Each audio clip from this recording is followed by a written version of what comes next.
Believe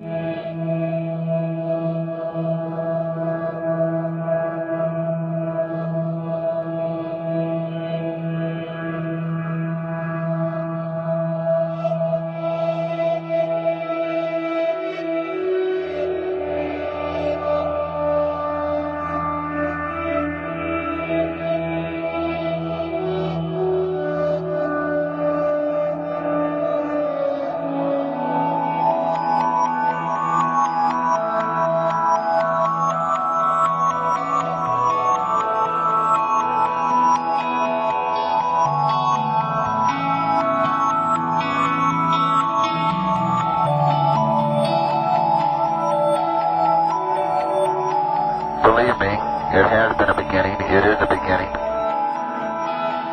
I don't think there ever will be an end, not as long as man is alive and willing.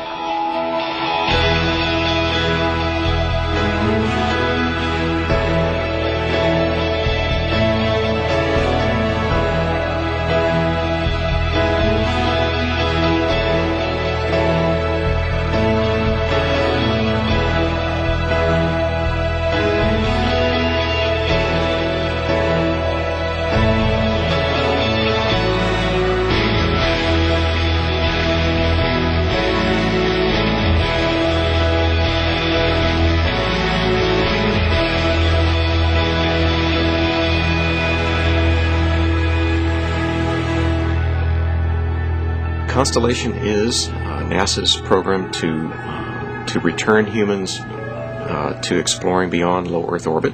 We've begun with the end in mind of exploring Mars and understanding what is it that we need to learn between now and then in order to be able to do that safely and effectively.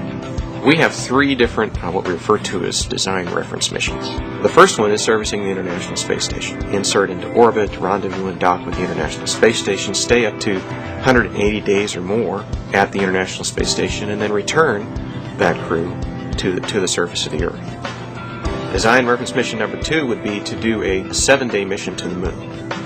Design reference mission number 3 is sort of a combination of those first two, because we're doing essentially the same functions that are in the space station mission and in the lunar 7-day mission, but now we're having crews stay on the lunar surface for up to 6 months at a lunar outpost. We have a very rich heritage of human and robotic exploration of the solar system.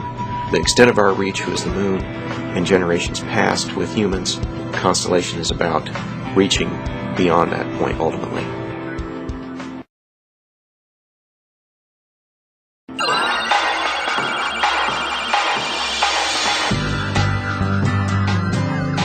The Orion system is basically the capsule in the supporting system that will get the crew into space, into docking with the ISS, and eventually onto the Moon.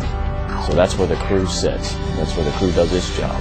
On Apollo, we had a capsule shape, and in that mission also we were going to the Moon. This is different now because the mission on the Moon is different.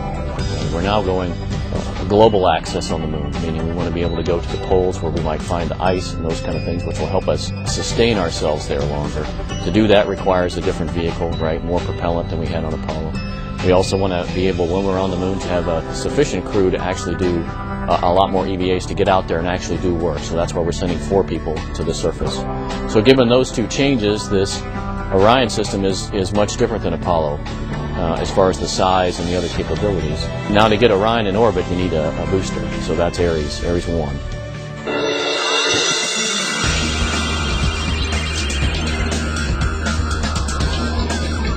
The Ares 1 is what we call the crew launch vehicle.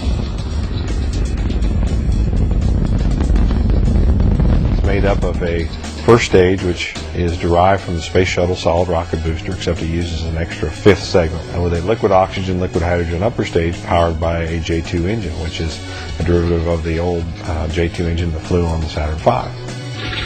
The Ares 5 is our heavy lifter. This vehicle can lift 6 times the cargo anything on this planet can lift today. It's got the same solid rocket booster surrounding a liquid oxygen, liquid hydrogen core stage, which is double the size of the external tank today. And it has an upper stage as well. We call it an Earth departure stage. That does 2 things. One, it takes the lander into low Earth orbit. Then after that docks with the Orion, which is what the Ares 1 takes to orbit, it does one final burn and injects the stack on its way to the moon.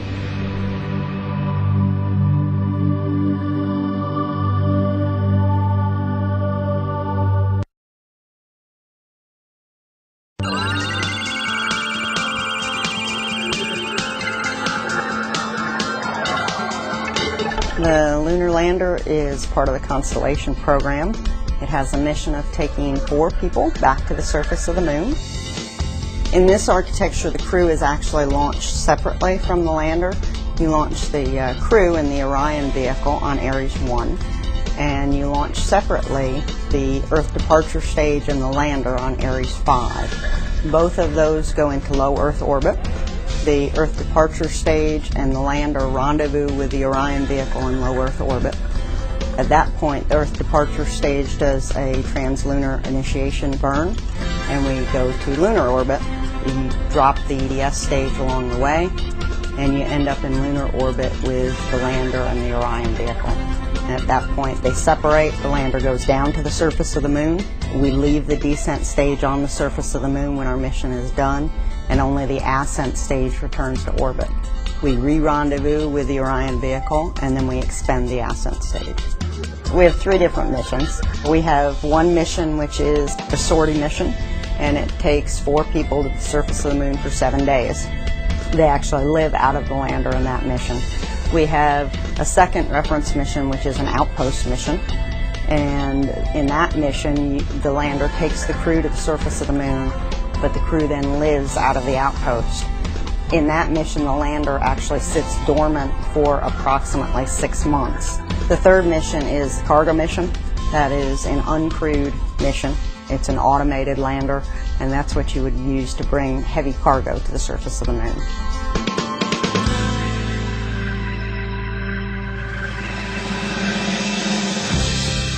You look at some of the choices we've made in the systems we've chosen, the solid motor from the shuttle, the upper stage engine from Apollo, as starting points for what we are going to build. That gives us a great advantage. So what we see going on here in the early part of the program, with the test firings and the different things that we're doing, much of that is to anchor our analytical models and the design tools we use, to then go and improve the design in key areas. We have every center of NASA's team engaged in this program at nearly every level. I've been incredibly impressed with the depth of talent this agency has to offer. And we're taking that and we're applying it to the really tough problems of constellation, of exploration, of being able to actually push out to the frontier.